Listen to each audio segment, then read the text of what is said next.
الحمد للہ رب العالمین والصلاة والسلام علی سید المرسلین نبینا محمد وعلی آلہ وصحبہ اجمعین اما بعد۔ محترم معزز ساتھیو، الحمد للہ حمداً کثیرا، الحمد للہ حمداً کثیرا، یہ ان الفاظ کے ساتھ آپ کہیے بہت زیادہ اور اللہ کا شکر ادا کیجئے کہ اللہ نے ہمیں یہ 1446 رمضان کا یہ پہلا دن، پہلا روزہ مکمل کرنے کی اسی نے توفیق عطا فرمائی ہے۔ اور ہم تھوڑا سا سوچ لیں، غور کر لیں کہ ہمارے دوست و احباب رشتہ داروں میں سے کتنے لوگ وفات پا چکے ہیں اس رمضان سے پہلے۔ اب اس کو غنیمت جان کر رمضان کے آخر تک ہر رات، ہر دن و رات کی ہر گھڑی کو اللہ کی رضا میں گزارنے کی کوشش کیجئے، اور ہمیشہ ہمیشہ اس حدیث کو ذہن میں تازہ رکھیے، من ادرک رمضان فلم یغفر لہ، جو شخص رمضان کا مہینہ پالے اور اس کی بخشش نہ ہو تو اس کے بارے میں ایک تو فرمایا شروع حدیث میں ہی رغم انف، اس کی ناک مٹی میں مل جائے۔ پھر آخر حدیث کے اندر کیا عجیب الفاظ آئے ہیں، فَأَبْعَدَهُ اللَّهُ، اللہ اس کو اپنی رحمتوں سے دور کرے۔ اور بعض روایات میں ہے دخل النار، وہ شخص جہنم میں داخل ہوگا۔ اللہ اکبر!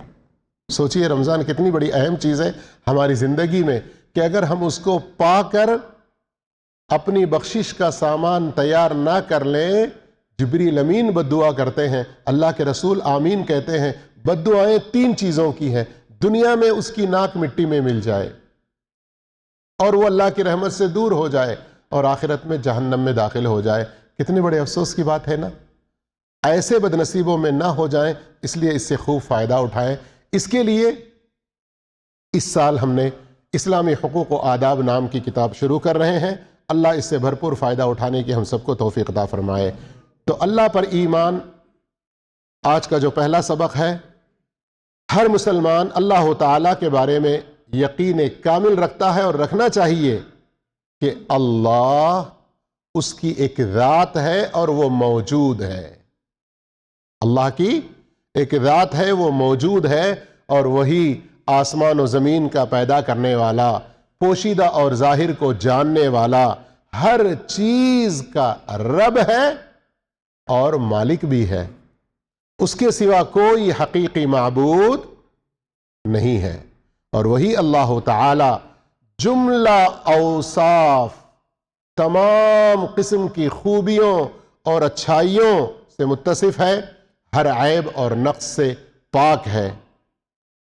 اب یہ جو بات ہم نے بتائی اللہ کے وجود کے بارے میں اور اس پر ایمان کے بارے میں، اس کی ربوبیت و الوہیت و اسماء و صفات کے بارے میں، اس کی دلیلیں بہت ساری ہیں، عقلی دلیلیں بھی ہیں اور قرآن مجید سے بھی دلیلیں موجود ہیں۔ پہلی دلیل غور کیجئے، اللہ تعالیٰ نے قرآن پاک میں، کس میں؟ قرآن پاک یہاں جو رکھی ہوئی ٹیبل پہ دیکھ رہے ہیں، اور آپ سب کو پتہ ہی ہے کہ اللہ تعالیٰ نے قرآن پاک میں خود اپنے وجود اور اپنے اسماء و صفات کے بارے میں بتلا دیا، اور یہ بھی بتلا دیا کہ وہی اکیلا تنہا اس ساری مخلوق کی ربوبیت میں لگا ہوا ہے۔ ربوبیت جانتے ہیں نا؟ پیدا کرنا، روزی دینا، اور ان سب کو چلانے والا، ان کی تدبیر کرنے والا۔ جیسے اللہ رب العالمین کا فرمان ہے،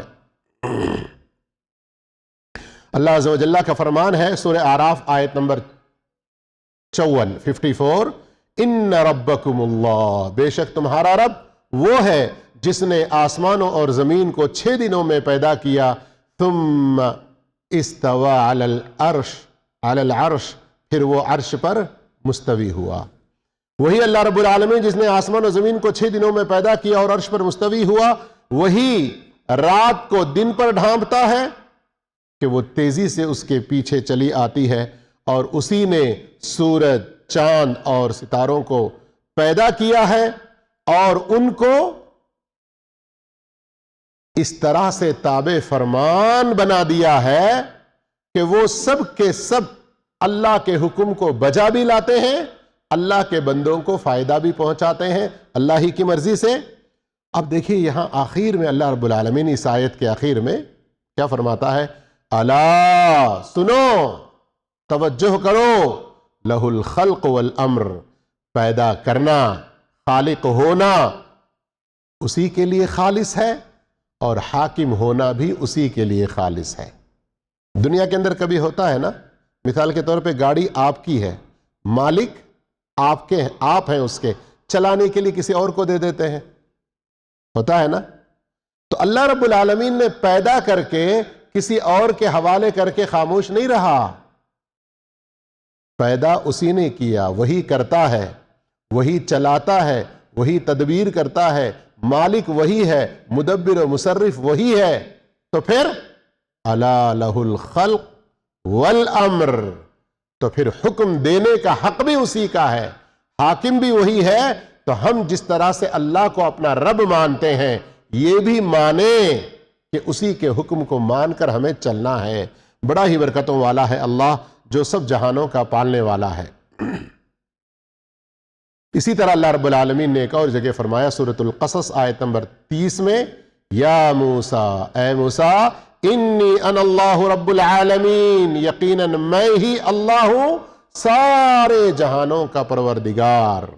اسی طرح سے سورہ طٰہٰ آیت نمبر 14 میں فرمایا، اننی انا اللہ لا الہ الا انا فاعبدنی واقم الصلاۃ لذکری، بے شک میں ہی اللہ ہوں، میرے سوا کوئی معبود برحق نہیں، تو میری عبادت کر اور میرے ذکر کے لیے نماز کو قائم کر۔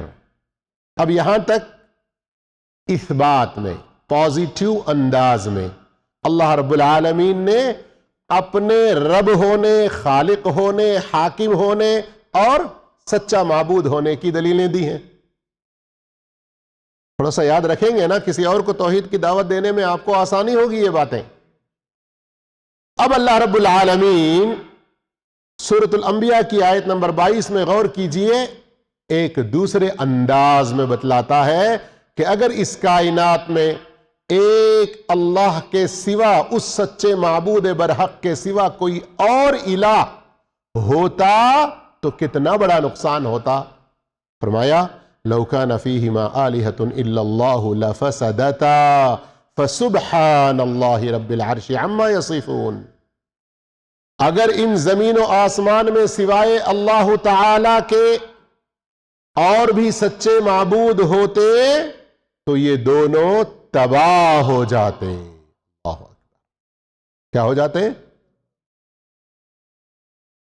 پس اللہ عرش عظیم کا رب ان باتوں سے پاک ہے جو یہ مشرک بیان کرتے ہیں۔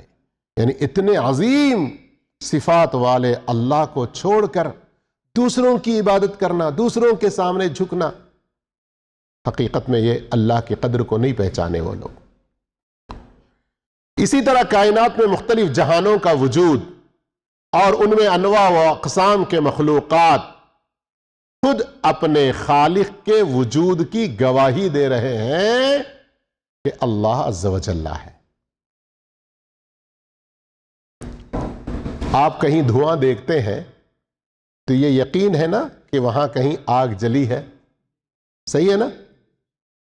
آپ ریتی میں کچھ قدم کے نشان دیکھتے ہیں تو کیا معلوم ہوتا ہے کہ ادھر سے کوئی انسان؟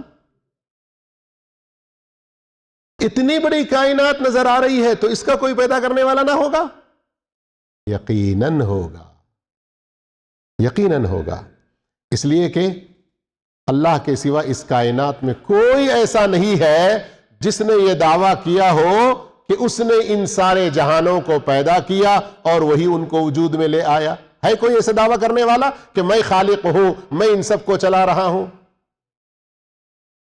سنو ذرا غور سے، ہم نے جن لوگوں کو گنج بخش، داتا نواز، غریب النواز، بندہ نواز، ہم جن لوگوں کو کہتے ہیں نا، ان کی کتابیں، ان کی زندگیاں اٹھا کے دیکھیں، زندگی میں انہوں نے کبھی نہیں کہا کہ میں گنج بخش ہوں، آؤ میرے پاس مانگنے کے لیے، میں بندے نواز ہوں، آؤ میری قبر پہ، کبھی ان لوگوں نے نہیں کہا۔ یہ ہم لوگ ہماری بے وقوفی سے ان کو اس طرح کے جملے دیے ہوئے ہیں۔ سمجھ میں آ رہی بات؟ اسی طرح ہر عقل مند انسان اس بات کو سمجھ سکتا ہے کہ کوئی بھی چیز اس کے بنانے والے کے بغیر نہیں ہو سکتی. اب میں یہاں اتنے دھیرے بات کر رہا ہوں، پیچھے دور رہنے والوں کو آواز پہنچ رہی ہے، تو پیچھے والے صاف سمجھ رہے ہیں نا کہ یہ ان کے گلے کی آواز نہیں ہے، مائک کی آواز ہے کہ نہیں؟ بغیر موجد کے، ایجاد کرنے والے کے کسی چیز کے وجود کو انسانی عقل محال و ناممکن سمجھتی ہے. شاید یہ عبارت تھوڑی بھاری پڑ گئی ہوگی. مطلب یہ ہے کہ کوئی بھی چیز ہے لیکن اس کا بنانے والا نہیں ہے، ایسا کوئی کہہ سکتا ہے؟ کہنے والا عقل مند ہو سکتا ہے؟ وہی بات سمجھا رہے ہیں. ان جیسے عقلی اور نقلی دلائل وغیرہ سے ایک مسلمان اللہ تعالی کے وجود کو، اس کے رب ہونے کو اور اس کے اولین و آخرین کا سچا معبود ہونے کو مانتا ہے. مانتے ہیں نا؟ اللہ کے سوا بھی کوئی ہے عبادت کے لائق؟ ہرگز نہیں. چنانچہ اللہ تعالیٰ ہی ہر چیز کا رب ہے اور اس کی ربوبیت میں کوئی اس کا شریک نہیں، جیسے اللہ تعالیٰ نے فرمایا الحمدللہ رب العالمین. کون سی سورت میں یہ آیت؟ اللہ ہی کے رب ہونے کے عقلی دلائل میں سے ایک یہ بھی ہے کہ وہ ہر چھوٹی بڑی چیز کے پیدا کرنے میں تنہا ہے. جیسے اس کا فرمان ہے قل اللہ خالق کل شیء، کہہ دو کہ اللہ ہی ہر چیز کا پیدا کرنے والا ہے. سورۃ الرعد آیت نمبر 16. کیا مطلب اس کا سمجھ میں آ رہا ہے آپ لوگوں کو؟ آج کوئی ایک کار بنتی ہے، اس کے اندر الیکٹریشین بھی چاہیے نا، اس کے اندر ڈینٹنگ کے ماہرین بھی چاہیے، پینٹ کے ماہرین بھی چاہیے، انجن فٹ کرنے کے لیے انجینئر لوگ بھی چاہیے. صحیح ہے کہ نہیں؟ تو اس پوری کائنات کو پیدا کرنے میں اللہ نے کسی کی کوئی مدد نہیں لی، وہ تنہا خالق ہے. اور دوسری بات غور کرنے کی کہ تمام مخلوقات کو روزی پہنچانے میں وہ تنہا ہے، منفرد ہے. جیسے اس کا ارشاد ہے وَمَا مِن دَابَّةٍ فِي الْأَرْضِ إِلَّا عَلَى اللَّهِ رِزْقُهَا. سورۃ ہود آیت نمبر 6. زمین پر رینگنے والی ہر مخلوق کی روزی اللہ تعالی کے ذمے ہے. تو روزی دینے میں بھی کوئی ہے پارٹنر؟ نہیں. نمبر 3، اب انسان کی فطرت سلیمہ، بیمار دل نہیں، شبہات سے بھرے ہوئے نہیں، بلکہ جو اللہ کے پیدا کیے ہوئے فطرت پر جمی ہوئی ہے، انسان کی فطرت سلیمہ اللہ ہی کے سچے رب ہونے کی گواہی دیتی ہے. ہر انسان اس بات کو اپنے دل کی گہرائی میں محسوس کرتا ہے، دل کی گہرائی میں محسوس کرتا ہے. سورۃ المؤمنون آیت نمبر 86-87 میں اس کی پوری تفصیل موجود ہے کہ مکہ کے مشرکین ابو لہب، ابو جہل جیسے لوگ بھی اللہ کے رسول سے جو ورود کرتے تھے، دشمنی اور مخالفت کرتے تھے، ان سے بھی ان سے پوچھئے کہ ساتوں آسمانوں کا اور بہت باعظمت عرش کا رب، مالک، اس کا رب کون ہے؟ تو ان کا جواب یہی ہوگا کہ صرف اللہ. یعنی مشرکین مکہ تک یہ مانتے تھے کہ آسمان و زمینوں کو پیدا کرنے والا صرف اللہ، عرش عظیم اس کا رب صرف اللہ. یہ مشرکین مانتے تھے، لیکن پھر آ کر سجدہ، طواف، نظر و نیاز، دعا، اس طرح کی سب چیزوں میں دوسروں کو پارٹنر بناتے، جیسے کہ آج کل ہمارے بہت سارے مسلمان کر رہے ہیں. اللہ سب کو ہدایت نصیب فرمائے. انسان کو، کوئی بھی انسان، دعا کی ضرورت پڑتی ہے نا کبھی نہ کبھی. دعا کرتے ہوئے اس کی نگاہیں کدھر اڑتی ہیں، ہاتھ کدھر اڑتے ہیں؟ یہی فطرت اس بات کی دلیل ہے کہ اللہ موجود ہے اور وہی حقیقت میں ہماری تمام عبادتوں کا حقدار ہے. سمجھ رہے ہیں؟ اب ورنہ مثالیں بھی میں ذکر کروں تو بہت ساری مثالیں مل جائیں گی. فرعون جس نے کہا کہ میں تمہارا رب ہوں، آخری وقت میں کیا کہہ رہا ہے؟ موسیٰ کے رب پر، بنو اسرائیل جس پر ایمان لائے ہیں اس پر ایمان لاتا ہوں. ان کے دل مانتے ہیں. سورت النمل میں اٹھا کے دیکھیں آیت نمبر 14 میں، تو وہاں اللہ رب العالمین نے اس بات کو ذکر ہے، وَجَحَدُوا بِهَا وَاسْتَيْقَنَتْهَا أَنفُسُهُمْ ظُلْمًا وَعَدُوًّا. ظلم سے، ناحق طور پر، دشمنی، انتقام. اللہ تو سچا ہے، تو مان رہا اس لیے میں نہیں مانتا. سمجھ رہے ہیں؟ یہ اس طرح کی ایک دشمنی، اس طرح کی ایک، تو وہ اللہ کے وجود کے حقیقت میں پوری طرح سے منکر نہیں، لیکن اس کے آگے جھکنے کو تیار نہیں، اس کی عبادت کے اندر یکتائی کو تسلیم کرنے کے لیے تیار نہیں. تو صرف اللہ کو مان لینا کہ وہ رب ہے یہ کافی نہیں ہے، بلکہ عبادت بھی اسی کی کرنا ہے. 4 نمبر ایک دلیل کا ایک حصہ، یا پھر اللہ عز و جل کو جو مانتے ہیں ہم کیسے، اسی طرح اللہ سبحانہ و تعالی ہی ہر چیز کی ملکیت میں منفرد اور تنہا ہے، اور ان سب میں اسی کا تصرف مطلق ہے. اللہ اکبر. پڑھیے ذرا یہ آیت سورہ یونس کے اندر، اور کتنی بڑی افسوس اور کتنے بڑے دکھ کی بات ہے کہ لوگ حضرت علی رضی اللہ عنہ کو، پیران پیر شیخ عبد القادر جیلانی رحمۃ اللہ علیہ کو کیا کیا القاب دیتے ہیں، کیا کیا نوازتے ہیں. پوری کائنات پر ان کا ہی کنٹرول چل رہا ہے. نعوذ باللہ، استغفر اللہ. جھوٹے جھوٹے قصے گھڑتے ہیں، شرم نہیں آتی. کہ ایک بڑھیا نے کہا میرے اس بیٹے کے علاوہ میرا کوئی سہارا نہیں تھا، کیسے فرشتے نے اس کی روح قبض کر لی، آج مجھے میرا بیٹا چاہیے. کوئی نہیں دلا سکا تو پیران پیر کے پاس آئے، اور پیران پیر دیکھے کہ وہ فرشتہ لے کے جا رہا ہے، تو اس لاٹھی سے ایسے مارا کہ جتنے سارے لوگوں کی روحیں اس دن لے کے وہ جا رہے تھے سب روحیں واپس ہو گئی. کیا تماشا ہے، کیا بکواس کرتے ہیں. اور لوگ قصے کہانیاں شیخ عبد القادر جیلانی کی کرامتوں کے نام پہ بیان کرتے ہیں، اور کس طرح اللہ کے ساتھ شرک کر رہے ہیں ذرا بھی نہیں سمجھتے. ذرا اس آیت پر غور کیجئے. آپ ان سے پوچھئے قُلْ مَنْ يَرْزُقُكُم مِّنَ السَّمَاءِ وَالْأَرْضِ، آپ ان سے پوچھئے کہ وہ کون ہے جو تم کو آسمان اور زمین سے رزق پہنچاتا ہے، یا وہ کون ہے جو کانوں اور آنکھوں پر پورا اختیار رکھتا ہے، اور وہ کون ہے جو زندہ کو مردہ سے نکالتا ہے اور مردہ کو زندہ سے نکالتا ہے، اور وہ کون ہے جو تمام کاموں کی تدبیر کرتا ہے. یہ سوالات سنے ہیں نا آپ لوگ؟ یہ سوالات کن سے کیے جا رہے ہیں؟ اللہ کے رسول صلی اللہ علیہ وسلم کے زمانے کے مشرکین سے، جن سے اللہ کے رسول نے جہاد و قتال کیا. پھر ایک بار سن لیں یہ سوالات.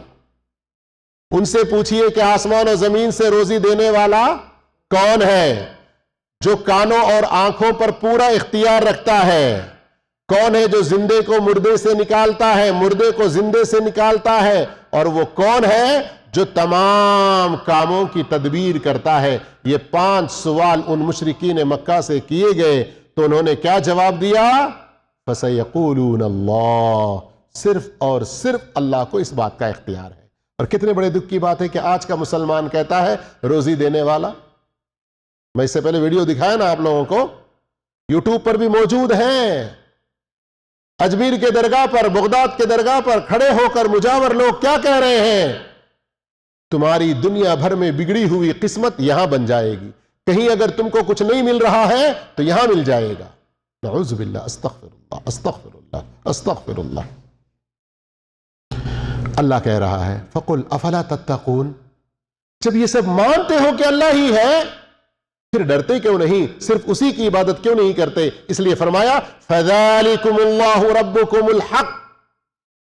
جس اللہ کے بارے میں تم نے مانا کہ وہی روزی دینے والا، وہی تمہارے آنکھوں کا پورا اختیار رکھنے والا، اور وہی ہے جو زندے کو مردے سے، مردے کو زندے سے نکالتا ہے، اور وہی اکیلا تنہا اس پوری کائنات کو چلا رہا ہے، کنٹرول کر رہا ہے، ان کی تدبیر کر رہا ہے، تو وہی تمہارا رب اللہ ہے جو تمہاری عبادتوں کا حقیقی حقدار ہے۔